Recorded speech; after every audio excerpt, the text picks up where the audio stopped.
welcome to Lead Live, reminding you of your personal genius and how you think in order to actualize what you desire.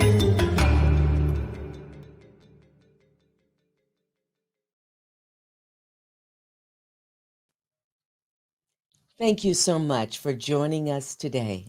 And for those of you who are here weekly, we're so deeply appreciative of your constant leveraging of Lead Live. LEAD stands for Leadership Excellence and Achievement on Demand. And once again, I think we knocked it out of the park. In fact, I know we knocked it out of the park with our guest today. Today's topic is engineering leadership.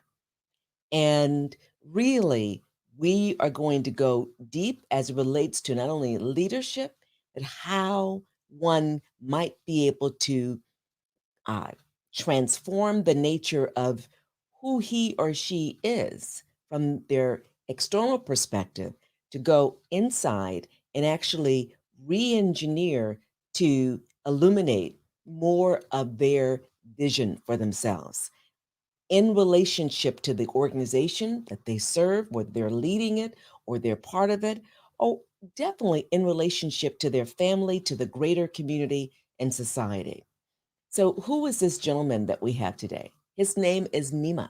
Nima Shamali. Nima. And why am I emphasizing his name? When you hear this story, and only the tip of the iceberg, I think you will be more than just impressed. I think you will be ready to hear from him directly. So let me get moving. He's currently the global head of learning and development at Plug and Play Tech Center in Silicon Valley, the world's most active corporate innovation and venture capital firm. And he's what I would call a deep thinker, a creative, and an influencer. Why? He not only does he hold or he's been part of two masters business administration program, holding a master's from degree from New York University Stern School of Business. But also, he's an alum of the London Business School #1 worldwide ranking MBA program. He, in addition, he secured his Bachelor's of Science degree, actually two BAs, but the one science degree in mechanical engineering from UC Berkeley, and a BA in economics from the University of California, Santa Cruz. Obviously, this gentleman cares to think, cares to reflect, cares to learn, cares to grow, cares to understand in order to make. We'll talk about some of the differences he's made. So at UC Berkeley, he holds dual positions as lecturer and leadership coach at the University of California College, Berkeley College of Engineering Fung Institute. And he's a fellow at UC Berkeley's Blum Center for Developing Economies. And he was previously at the Haas School of Business, Amina Center for Innovation Economies. Now let's just highlight the Blum Center just very briefly. They are about addressing complex societal problems at the global level to really address global poverty in particular. And they draw on a dedication of a lot of individuals, of course, faculty, other professionals, but especially the students, in addition, in order to understand the nature of what's there, to innovate, to leverage new initiative, to create new initiatives, and leverage education and substantive research. And research has been a cornerstone of what he's leveraged, even when he built a center. He founded and was a managing director of a major operation we call Acceleration Technology Partners. But he was also program coordinator years ago at UC Davis's School of Management MBA's Foundation of Technology program, undergrad professor, assistant professor of strategy and organization for St. Mary's College here in California, and was deemed in 2016 the Outstanding Instructor of the Year or Faculty of the Year.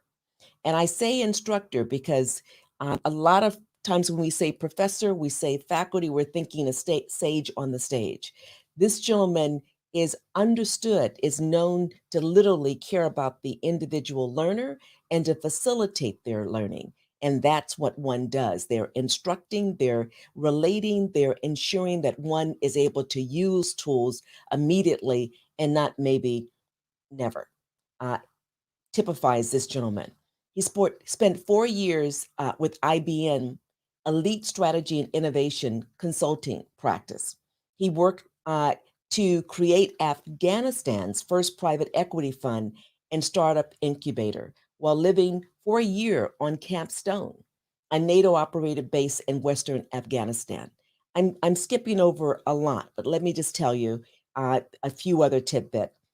He worked in the investment management division of Goldman Sachs Group some years ago, and he spent 2 years designing jet engines for the F-22 Raptor and the F-35 Joint Strike Fighter planes as part of Pratt and Whitney. In addition to designing satellites for UC Berkeley NASA affiliated Space Sciences Laboratory.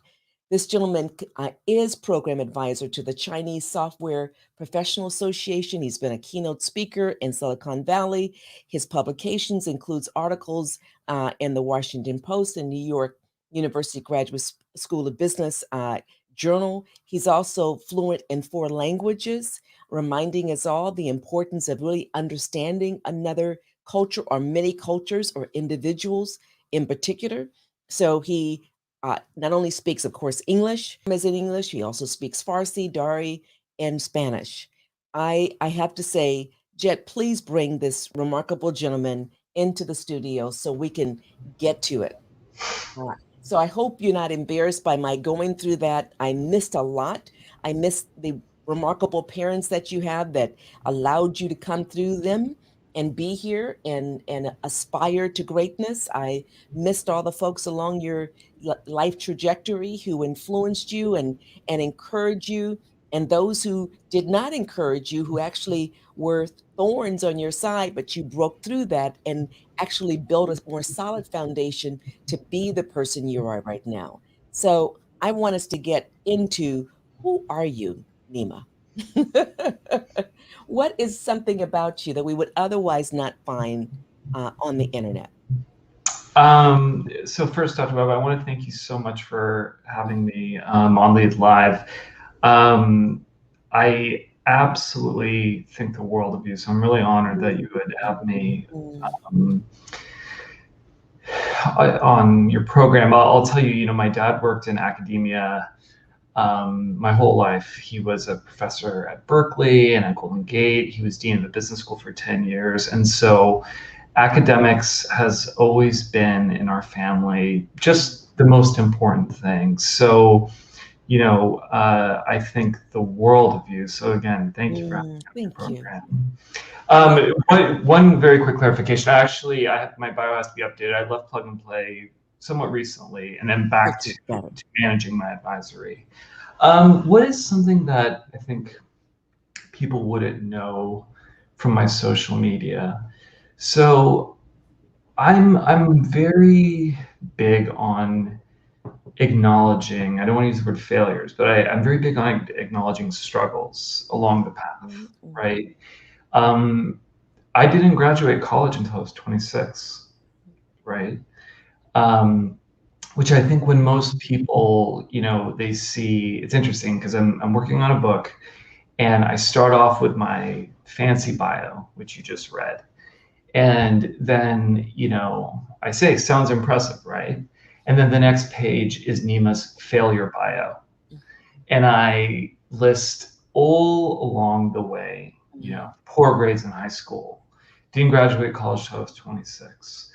A million other things that, just a long failure biography that I think is really important to highlight, because I really think, the path for virtually everybody is not a straight one.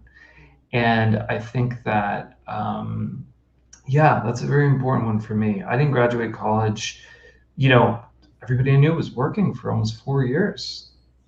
26 is late. And there were a lot of factors, some of my own making, some circumstance, but that would be the big one. That's a big one. for you. And I think it's powerful for all of us to hear, especially individuals who struggle with failure. What say you in terms of the importance of experiencing failure? You've experienced it, and people could look at you right now and say, oh, he's a picture of everything worked well. Why is failure so important? Why was it important to your life? You know, it's interesting. I think that I've thought a lot about this recently. I mean, when you go through a really, really difficult time, there's a lot of ways that I think people, um, I don't know if the word was cope with it, but try to move forward, right? And for me, a lot of, my failure, if we want to call it, it took me a very long time to accept. It took me a very long time to come to terms with it. And a lot of it was reframing it, right, in Mm, my mind, which the importance, and I'll get into specifics, right? But it really allowed me, most of all, to make connections with other people, right? Well, virtually everybody has some form of, I think, imposter syndrome, has some mm, form of not knowing, what the path is for them, feeling that, I've known people that have had doctorates from the best schools, have the best positions, and they all feel like, they're going to be found out, right? And so, whether it's people that are further along in their careers or people that are trying to find their careers, I think that there's something really important about acknowledging um, that you've been there or are still there, right? In order to make connections with people. You know, when I first started teaching at the university level, I really felt that I had to come into the class kind of knowing all the answers, all guns firing. Like if anybody asked, I could quickly come up with an example of something, and it was really, to assert that I belong there, right? Which I, in hindsight, was still the right move. And so, but over time, as I've really understood that the most important part of being a faculty member is to build one-on-one connections with students. Now, is that possible if your class is 300 people? You know, not as well probably, but there's still ways to do it. And I think I usually like to tell my story in class and talk about the learnings that I've had along the way. And I think that, again, acknowledging these things, I mean, it's also critical for me, right? That I have to be able to talk about things that have happened to me, to be honest with myself, right? And yeah, I think that it's been an evolution. And I will add that even my teaching style has changed over the last few years. When I first got into teaching, and then I started to kind of move towards a focus on connections with students. Um, I really tried to work with individual students to understand their strengths, right? And that always starts with understanding where they've come from. What was their family upbringing? Who were the people that, guided them? Who were the people that told them?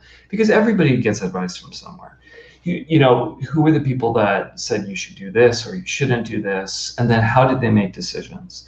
And that typically shapes, people's, because if I was just to ask people's career interests, that's just very kind of shallow. And so, I spent a lot of time working with individual students on finding their strengths and telling them that they would eventually, really like blossom, and it was a very positive message. But I read an article several years ago that, it's interesting, it changed my perspective on it. I have for years tried to find this article and I cannot find it. I don't remember if it was in the Atlantic or Slate, but it said that we are sending the wrong message to children a lot of the time. We're sending the wrong message, and it exemplified this by showing Pixar movies. And it said that if you look at the main message in most Pixar movies, it's that life is hard, but if you find your unique talent, then you just have to look deep down, find what makes you special, and then you will soar.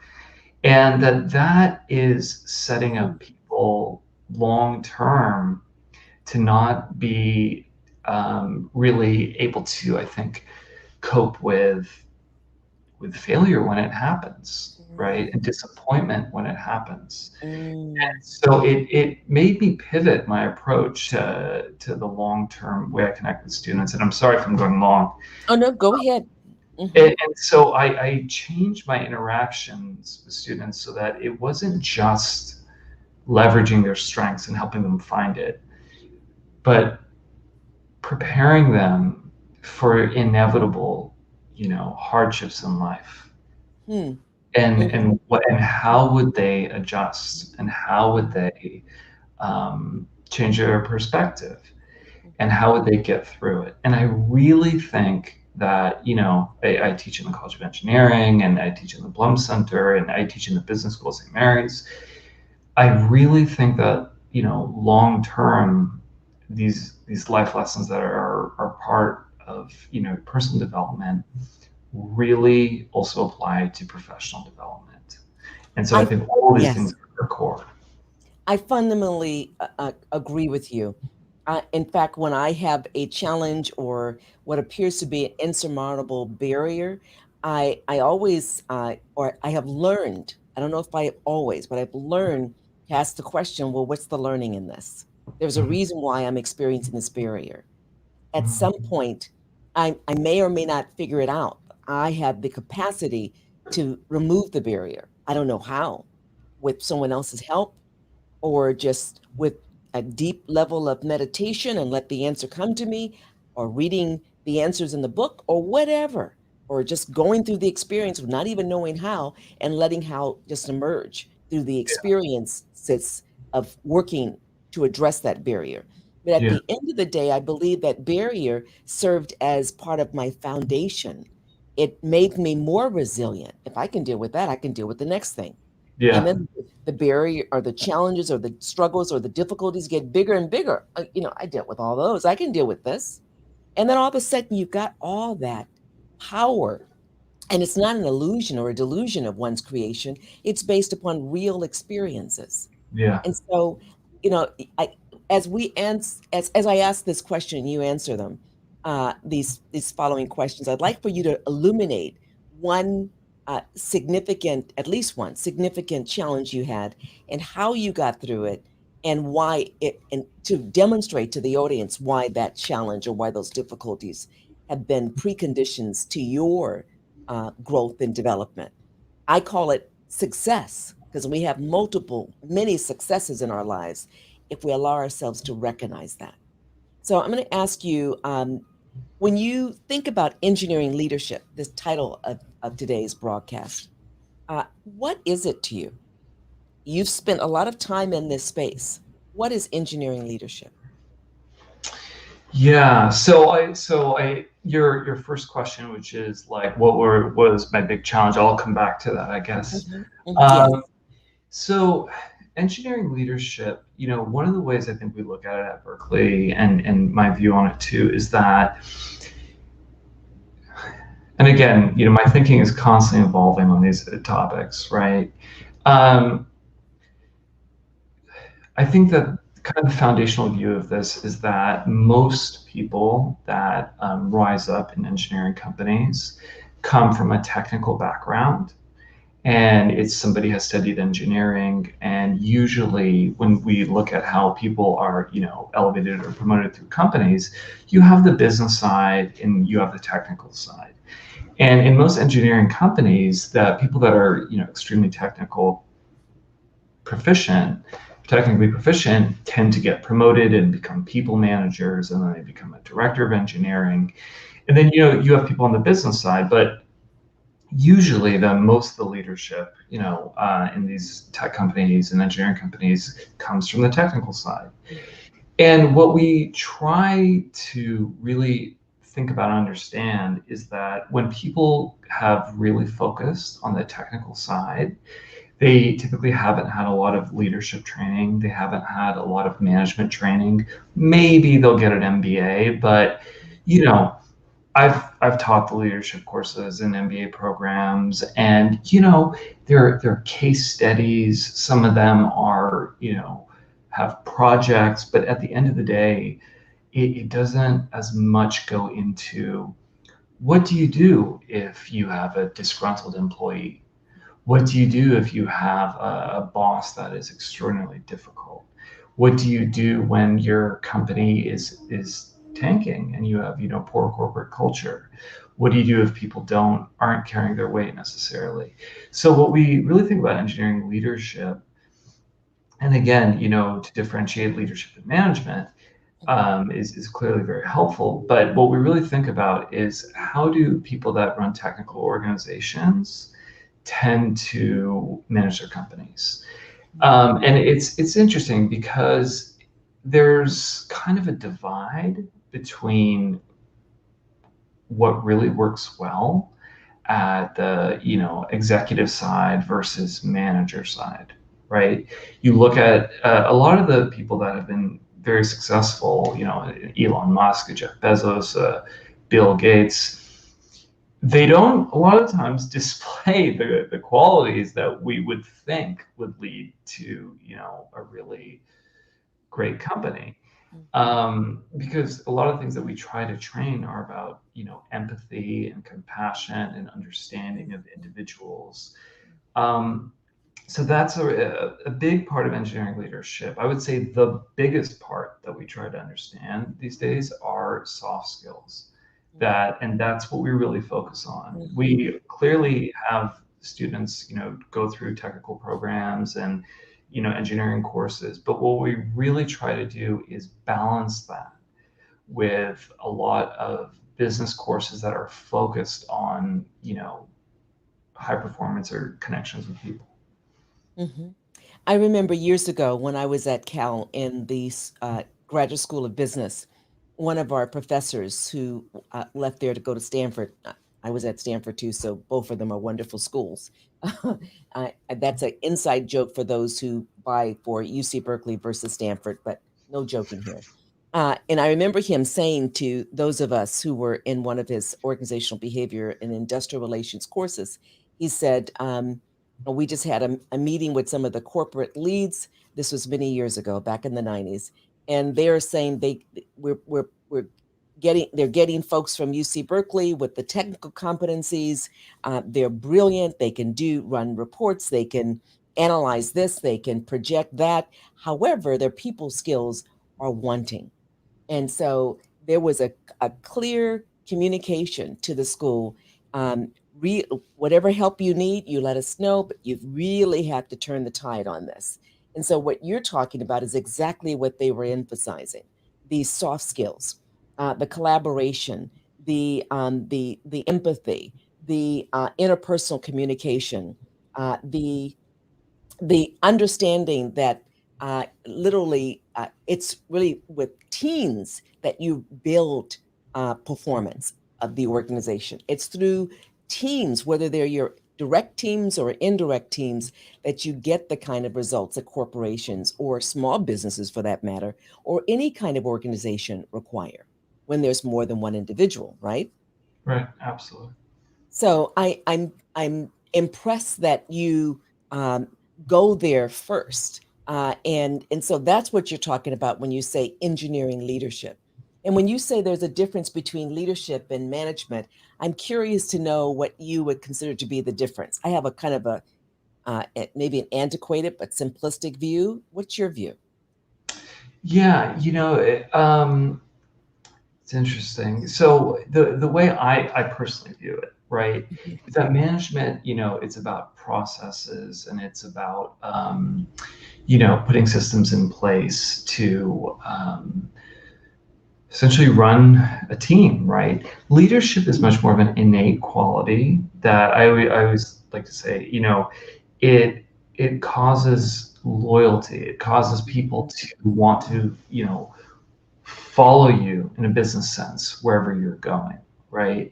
And so we do both, I think, at Berkeley. We, on the management side, we do project management, we do teaming. How do you set milestones? How do you set deliverables?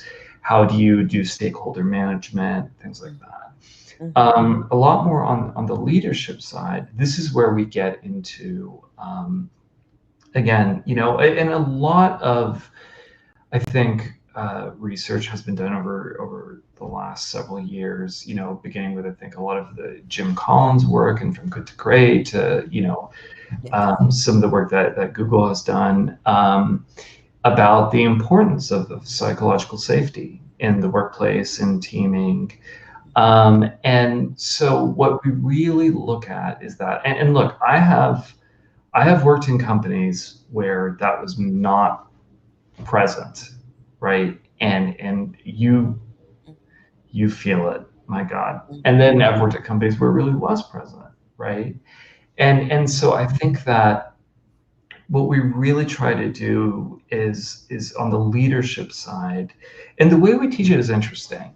That's the reason that I tend to talk about my own, difficulties and my own struggles to get where I am, because, to put it out there and just explain my whole technique, I think that it's really important to set the tone in the class of honesty, and psychological safety, is a term that has been used a lot. And to clarify what that means, Google did research years ago. And there's a really strong article in the New York Times about 2016-17 called Google and the Quest for the Perfect Team. And that article is very strong and talks a lot about how a lot of research that Google did to try to find out what, management techniques, what qualities of teams really allowed certain teams to be effective while others were not as much. And it really, a lot of the research kind of honed in on the concept of psychological safety, which is how comfortable do people feel sharing ideas in a team? If they tend to share something and they, feel that the idea is going to get knocked down or get judged or anything like that, then they tend to not do this as much. And, there's so much research that has gone on to show that the long-term negative consequences of not talking about, issues when they come up, either voicing positive things or, bringing up problems. One of my colleagues at St. Mary's, Nancy Lamb, has a really great article about the Challenger explosion and disaster, and about how, engineers would bring it up that there was something wrong, and then eventually they just stopped because they didn't feel anybody was listening. And so, and I'll make an analogous comparison that is, again, that the most shared article of the year about 3 years ago in the New York Times was, it was Why You Will Marry the Wrong Person. And it was a series of articles that they had about relationships. And one of the things that they mentioned was that if you look at kind of the long-term, ability for couples to stay together, one of the things that you could do was see how comfortable they felt sharing ideas or thoughts with each other.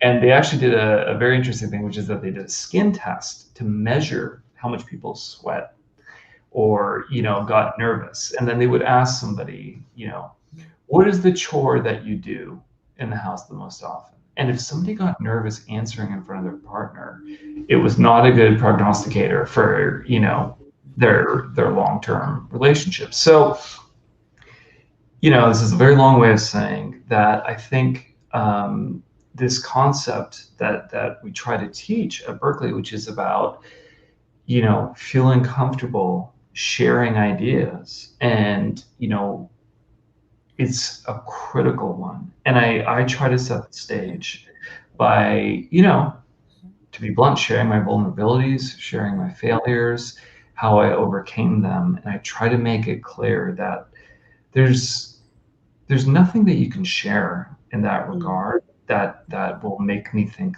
less of you. Right. And that's how we typically try to establish a foundation for leadership. That's not all that's required. If you're botching things left and right and you're very okay talking about it, that's not great either. Tell me why. Why are you in this area of study? Is it because some of your experiences as a child, as a young adult, failed, successful? Why? What's your why that compels you to influence the minds of young people, older folks, whether they're students or they're corporate leaders or they're other influencers? Why? I think there's a couple of reasons. One is that I think most people are not clear what they want to do in their careers, right? I think most people aren't clear, and I certainly wasn't. I studied economics and then engineering, and then I went to work as an engineer for a few years, and I had an amazing boss who was one of the best people I've ever known. But I really was not happy. I was very, very unhappy. And I didn't know, first of all, how did I end up in engineering? How did I not see that a lot of the assignments and homework and things that I didn't enjoy in school? Why would I think that I would have liked that career? It's kind of a fairly obvious question.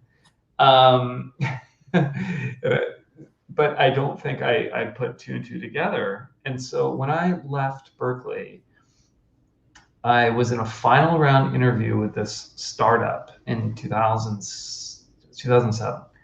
And then I had a job offer from Pratt & Whitney. And my dad said, $51,000 a year, that is amazing. You better take that offer. And then, so I went and told the startup, I walked into the final round interview and I said, no, thank you. I'm not interested. That startup was Facebook. So I would have been worth God knows how much. I'm not blaming my dad. He was trying to help. You made the decision. I did make the decision. I never blame anybody. That was my call. And look, honestly, I wouldn't trade anything for where I am now.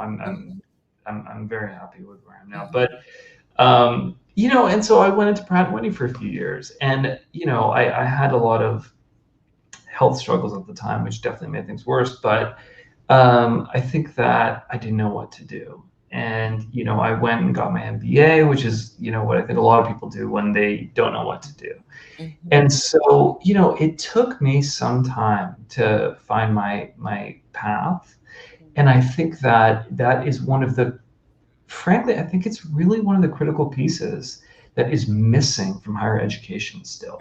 We have career centers and we have an amazing career person at Berkeley in the Fung Institute.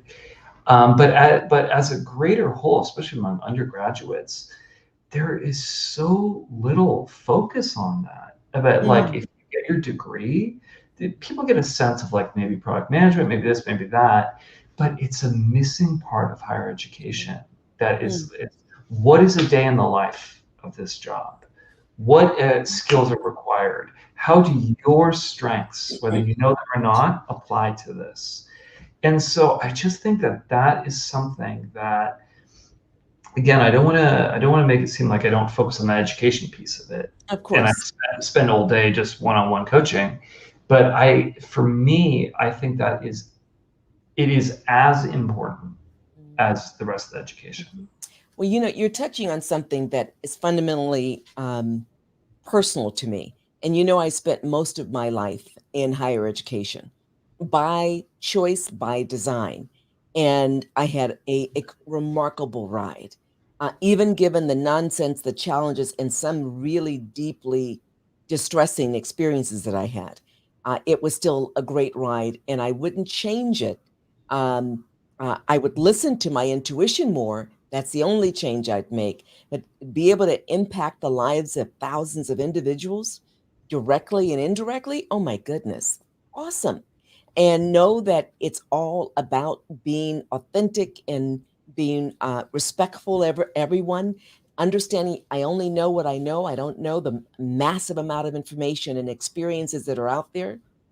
So, but the key thing that you've shared is that, and we know that you're of course, when you facilitate learning, you're providing content expertise. So they walk away with earning that degree. And so when people think of education, I want all of us to think about how to make what we're talking about integral to one's education, pre-K through the person's transition out of this life, where it's just lifelong learning to understand how to lead one's life. On a previous episode, we talk about being the CEO of one's life. Mhm. What would this world look like if each one of us was our own CEO? We were literally engineering our lives in a way that allowed us to illuminate more of the excellence that's embedded in us, not from outside. But we leverage you and other people. We leverage text, we leverage research, we leverage all kinds of practical experiences to understand the self so that the self can explode at whatever level the self wants to. And if we don't even know who we are, and that's fundamentally what I have gathered from you. You've not talked about it a lot through your so called failed experiences, as well as the so called successful experiences. I put them all in the same bucket. All of those things were critical to your success. And all of those things are going to ensure that you're massively more successful if you choose to be. So, how do we help people understand that failure is a precondition to real sustainable success? Because I think about folks who grew up on the streets like I did and somehow made it like I'm supposed to have. And I think at different levels, I have very well and done so. Uh, it- uh, if we experience a major shock to our system, we typically say, okay, there's another one, and we keep moving. The folks who've never had a shock to their system, they experience a major one, and they were so protected along the way. They're like, oh my God, what the heck is going on here? They're losing it. Yeah. So, what you're talking about is powerful and how to embed it in higher education. I know we've gone off a little bit, but this is really about engineering leadership. Yeah. So it's interesting. Yeah, I may keep going off because I Mhm. have a lot of interest in this area. Um, when you mentioned like your path, right? Um, I think that why I'm really I'll tell you why I care so much about this. So when I was 18, I went right after high school. I went on a volunteer trip to Central America, and it was to help rebuild a hurricane damaged area. Mm, And I got extremely sick when I was there. Very, very, very sick. And so I came back, and for about 3 years, um, I got sicker and sicker and sicker. And I went all over the world looking for answers. I went to the Mayo Clinic, I went to the Cleveland Clinic. Now, I was fortunate enough to be able to do this. And that's the thing that I think is mm, critical. mhm, Even when you experience hardship, I mhm. had health insurance. I had parents who could take me to these places, right? And so was it horribly unfortunate what happened? Sure. When I was 21, um, I want to emphasize something you just said. You had parents, you had people to help you, you had health insurance. yeah, And I want people not to take either one of those for granted. yeah, Even if you're alone, find a way to connect with some kind of organization that resonates with you. whether it's a synagogue, whether it's a classic Baptist church, whether it is a studio where they're creating art, whether it is a yoga educational facility, find a way to get out of your way and connect with people who complement your spirit in a healthy way. But please go back. Mm-hmm. Yeah, and so absolutely. And I think that, when I was 21, I dramatically worsened, very, very sick. And I was dying. I almost died, actually, very, very close. I was hospitalized at UCSF, and I ended up having, a very serious surgery at the time. Was in the hospital for about a month, had a second very serious surgery. And all in all, I think I had 18 surgeries that followed it, right? And so I was at Berkeley doing my undergrad. And this was extraordinarily hard. It was such a shock to my system. And it took months for me to, I had to withdraw from school. And I went back and I had to withdraw again. I went back, I had to withdraw again. And, it was such a difficult time. And, what I'm very open about with my classes, and especially a lot of my coaching, was that during this time, I developed a very serious addiction to pain medication, went through a lot of drug and alcohol problems, very serious ones. And, eventually I had to come to the vice dean of Berkeley Engineering. And I'll never forget it. I sat down with him in his office. I said, I know I've dropped out 3-4 times. They knew that I had a lot of health problems, and they always said to me, come back when you're ready. And I said, I now have, drug and alcohol problems as a result of the surgeries and the trauma I went through. And George Johnson, who was actually my soccer coach when I was a kid, was the vice dean. And I'll never forget it. He said, okay, go take care of what you need to and then come back. I had to go to drug treatment for months. Took a long time off. I came back to Berkeley undergrad and spent a year, and I finished. And, I always say that's not to say that the path from there was one of a fairy tale where everything was great. No, I had a lot of other health problems that happened along the way.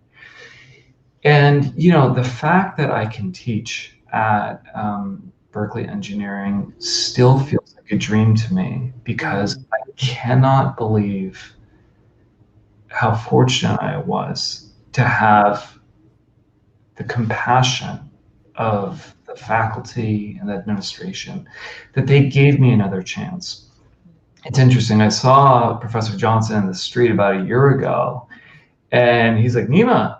I hadn't seen him in 10 years or so. And he said, what are you doing here? I said, I teach here now. He said, really? And I told him. It was funny because he was getting chips at a Mexican restaurant as I was talking. I said, I just want you to know, every single thing I have in my life, I owe it to your compassion. Because you could have said, we've taken 3-4 chances on you, and it's time to go. But you said, come back when you're ready. And so, yeah, and one of the things I think about frequently is what a difference it made that he took the time, I think, to understand me, right? When you talk about your journey, there's personal problems along the way, and then there's societal problems. And empathy, I think, applies to both. Professor Johnson took the time to be human with me, as did my boss, Teresa Bratton Whitney. And I think that was what made all the difference in my life. And so a big part of my teaching, a big part of my approach to life, is to try to pay that back. Because I feel, although, look, my life has not been an easy one by any respects, and that's the truth. It hasn't. I still struggle with things all the time, and health-wise, and a day in my life getting immunotherapy or whatever it's not an easy one. But again, I'm very lucky to be where I am. So when I say expressing compassion on the personal level and then on the societal level, this concept that if anybody just has enough education and works hard enough and they can pull themselves up and become Ben Carson, I think is ridiculous. It's a fallacy. I think that is 1 in a million people, and that shouldn't be like our expectations. There was a really good article, again, I know I keep quoting New York Times articles, but about 5 or 6 years ago, that said, for poor students, the leap to college often ends in a hard fall.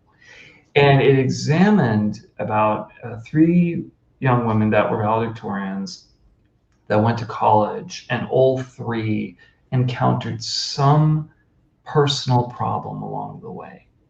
And this is a long study that showed that, even more so than race, socioeconomics, right, plays a greater role in people that are, you go to college, you encounter some problem. Everybody runs into some problem during college.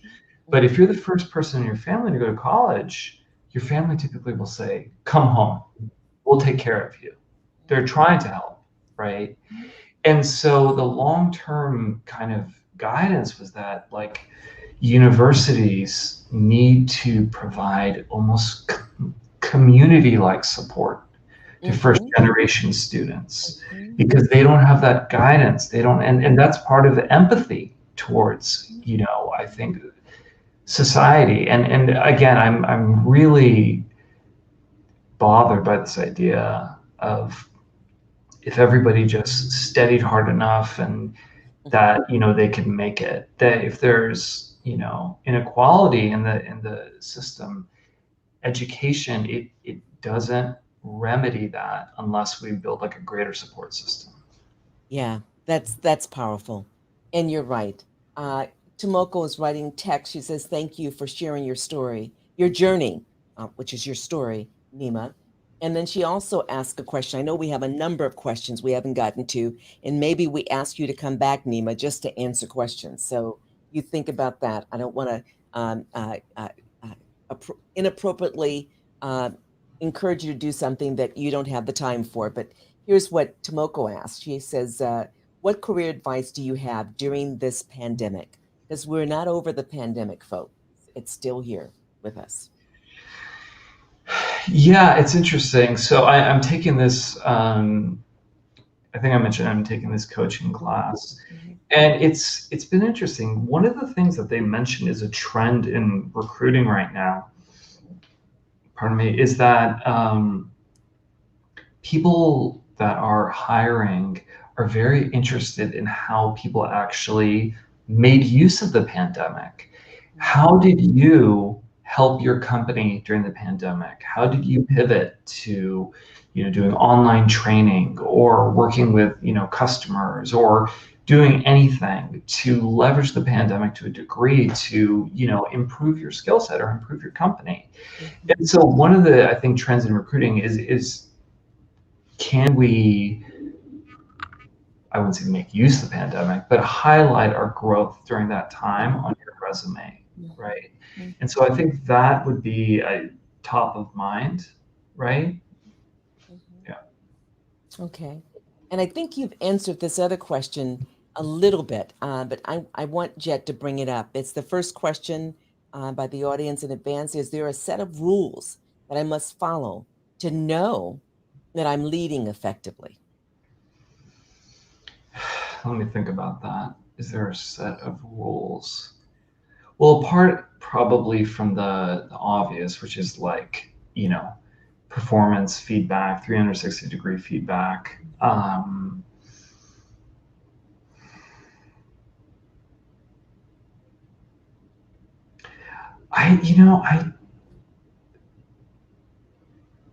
I guess I don't think so. You know, I don't have a cut and dry set of rules, Mhm, right? That I think that at least the way I've done it in the past. mhm, mhm. Yeah. Well, what comes to mind is aspects of what you said, and I'm going to add to that. That what is invaluable is for someone to clarify his or her vision. So for Yeah. you, you're clear about where you want to be, whenever that is, or what you want to achieve, or what you want to experience, what that overarching vision is, you're already on the right path. Then Yeah. what you want to do is reduce it down or elevate it up to a concrete goal. Some people say a theory, then a goal. I don't really care. You want it to be a measurable goal. Right. I'm going to accomplish this by this. I'm moving towards that broader vision. And the vision may take you 20 years to achieve. It may take you 5 years to achieve. It may take you their entire lifetime. And you pass it on as a legacy to your children or to other people. That vision is very broad. You've now concretized it, if you will. I don't know if you know if that's a word, into a goal. And then you've taken that goal and you made it more specific because now you're leveraging Nima and other people who help you develop a plan.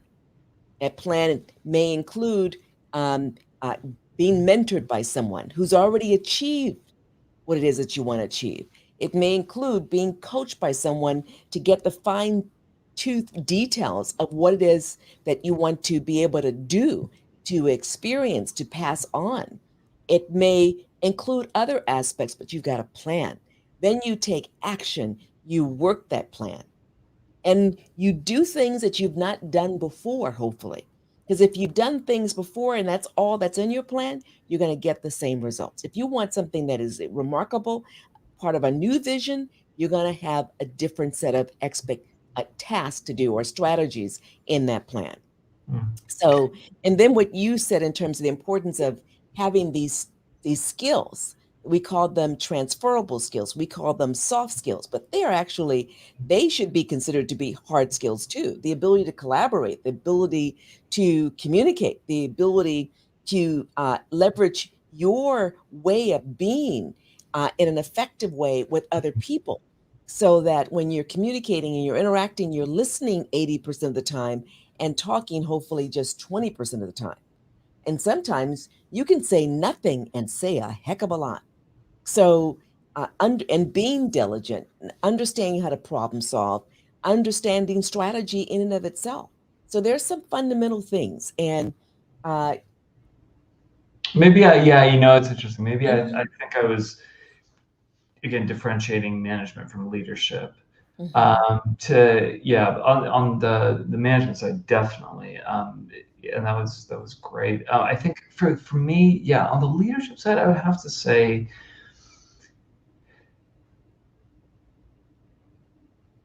I think that knowing for me that the individual team members, right, that report to you, um, feel that they're empowered and supported. That's, I think, my critical thing. That every single team member, apart from, you know, setting the vision and the mission and the plan, I think that for me, that's the most important thing. You work for me, and I want you to know though that, like, I'm here to support you, develop your strengths, Mhm.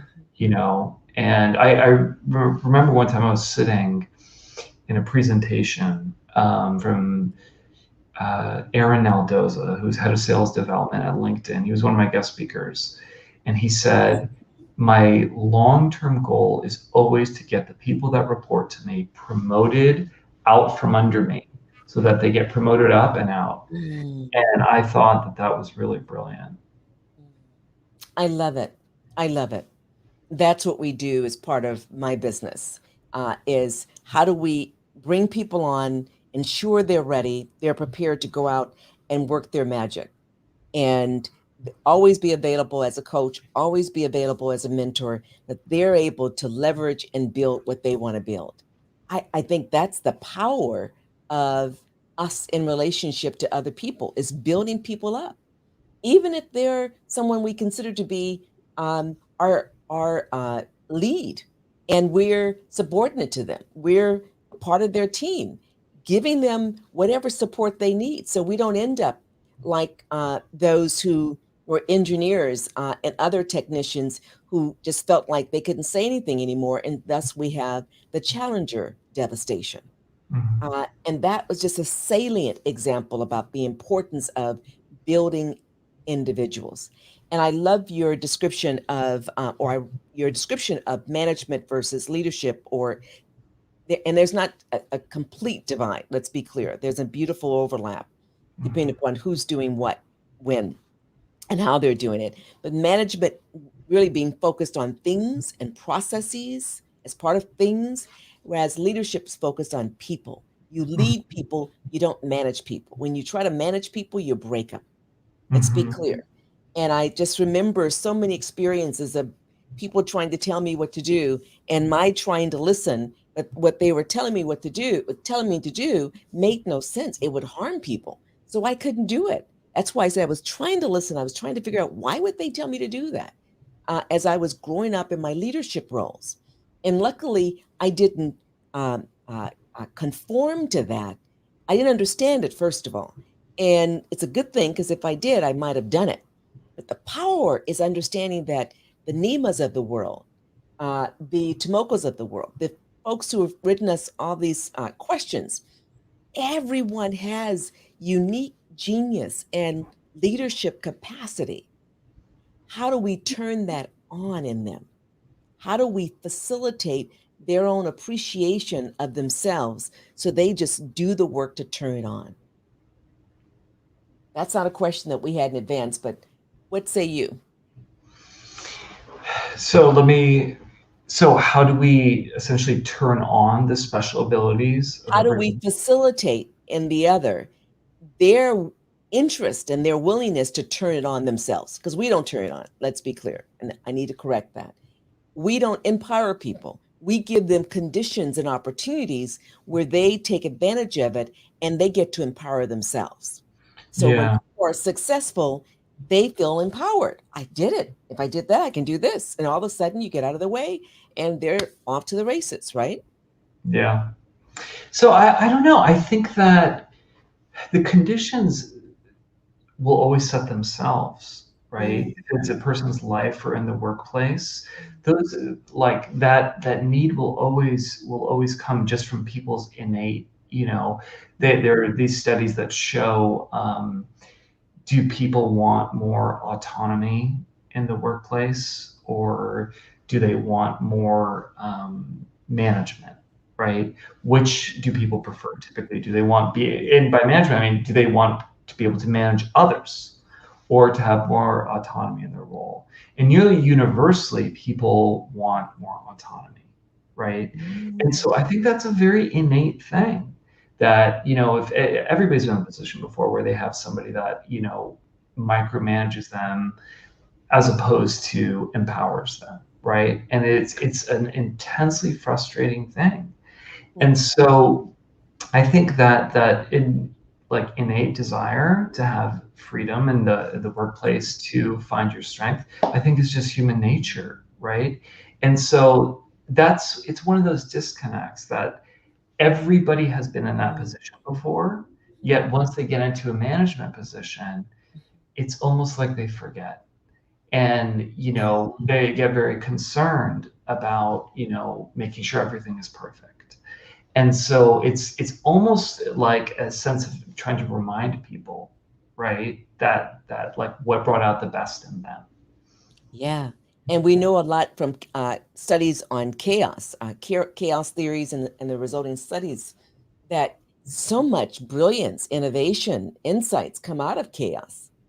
And so contriving it is can be remarkable. Emphasis on can, the right team, the right individuals who are leading and don't default to managing, trying to manage people. I have a last question, and it's not one of the questions that were submitted in advance. And I want to apologize to those of you who are viewing who want your answer. So we'll address it in another episode. And hopefully Nima will have the time to come back, but we'll see. So I don't want to put you on the spot right now. But what I do want to do is ask us this broad question. So you believe that people are predisposed to want greater autonomy and to to experience freedom, right? I do. And the research bears that out.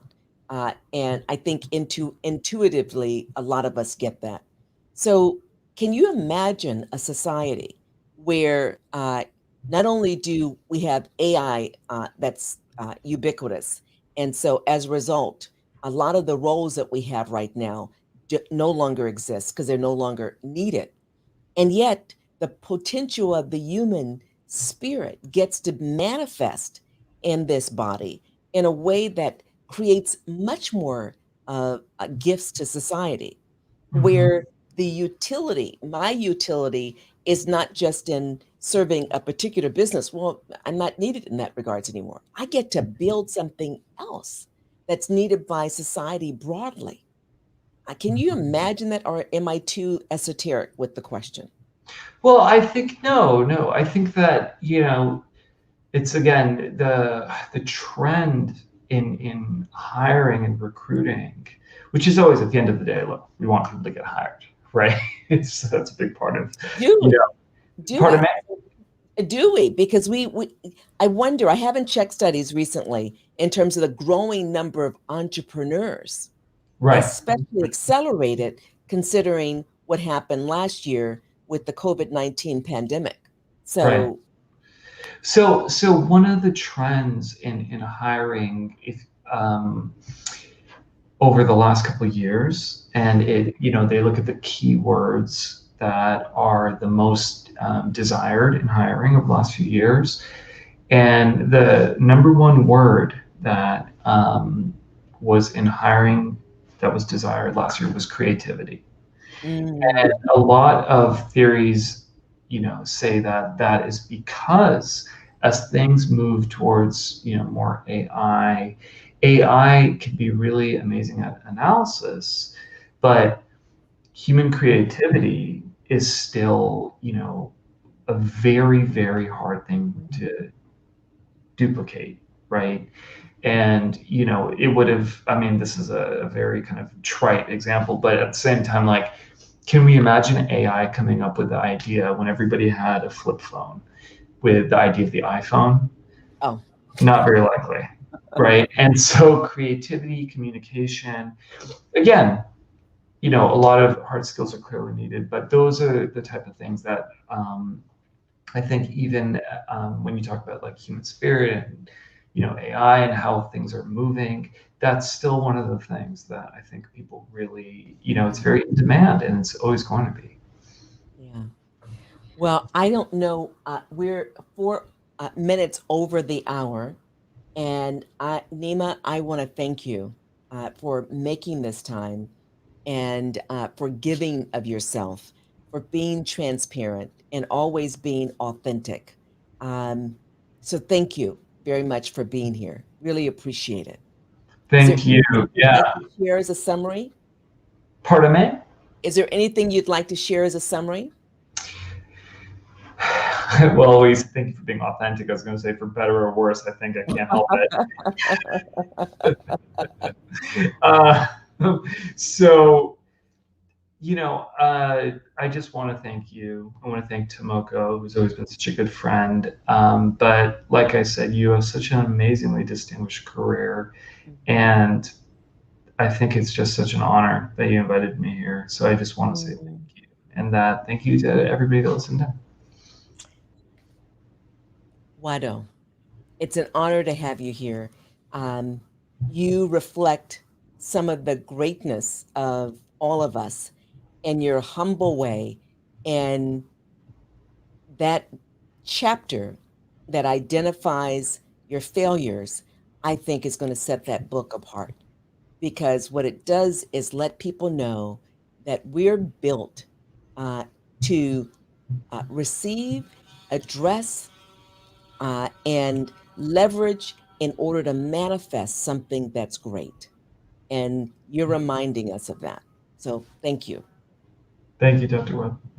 Yeah. And thank you for those who are viewing. We're so appreciative that you've joined us, and we look forward to seeing you next Wednesday, 12 noon Pacific Standard Time, 3 p.m. Eastern Standard Time.